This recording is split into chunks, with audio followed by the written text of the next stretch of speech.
What was positive about prison?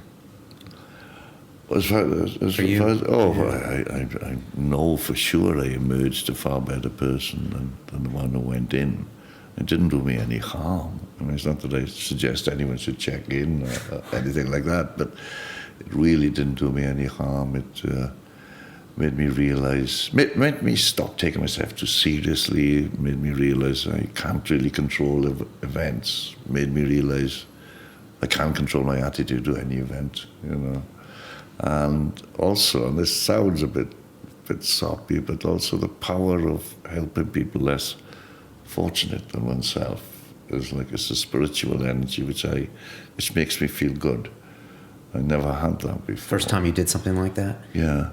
Teaching English and helping them with their appeals and that kind of thing. Yeah. So I mean, and that force is quite a strong one. You know, Have you kept that up, or had the interest in keeping that up? Yes, I mean that's why. So when I came out of prison, I got so much behind the legalization movement, and you know, I felt at last I had an agenda, you know, a moral and to some extent a political agenda that I could pursue, and that was more important to me than sort of like, you know, writing books, making money, or anything like that. Now it's all become a bit subsumed and interrelated, you know. I mean, I sort of get paid, you know, to sort of talk about legalizing cannabis, which is sort of, but I think during the first few years that I was out of prison, I was, you know, definitely a much better person than the one who went in, and probably a better person than I am now.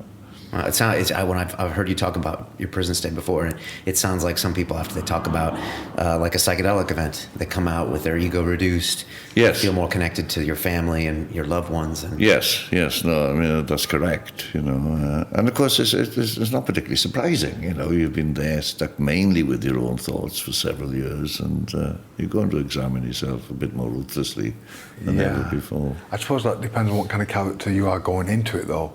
To some extent, James, of course, yes. I mean, yes, it does. But, you know, perhaps more the awareness of sort of, you know, and use of the positive aspects of my character. Right. That came out in prison. And I mean, although I would spend times, very sad, crying to myself. And, you know, of course, you know, missing my kids like you couldn't believe.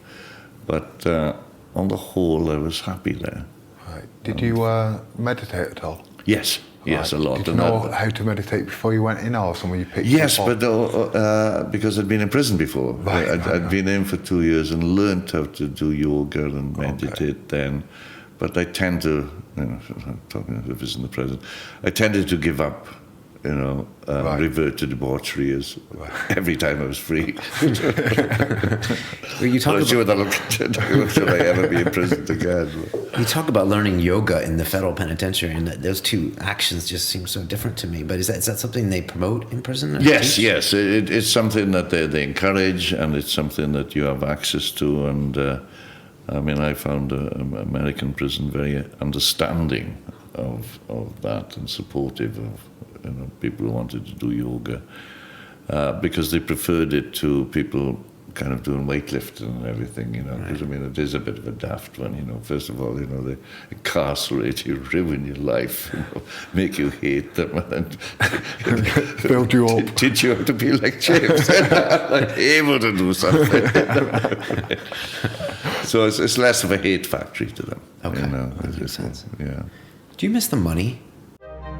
To watch the rest of this fascinating interview, click on the link below and go to LondonRealAcademy.com. There you can sign in with your social media, log in and watch the rest of the episode for free, along with all of our episodes on London Real, my webinars, and all of our premium content, all located over at LondonRealAcademy.com. So click on the link below, you'll be directed there and you can watch the rest of this fascinating interview, and I'll see you there.